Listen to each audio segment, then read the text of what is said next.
Alam nyo ba guys, na may mga mayayamang nakatira sa kagubatang to? Ayan o, ayan ang ebidensya. Napakalaking punong kahoy. Di ko alam kung anong pangalan yan. Hindi nila nilagyan ng label. Oh, ha?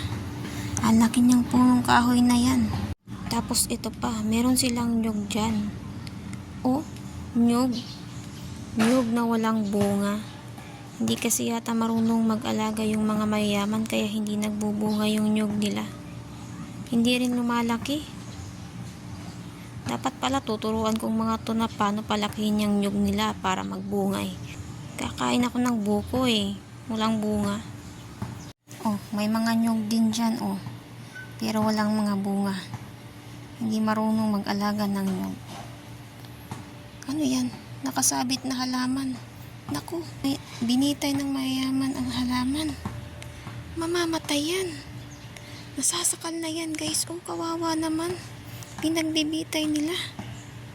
Naku, pag ako yumaman, hindi ko bibitayin yung mga halaman. Kawawa. Ay.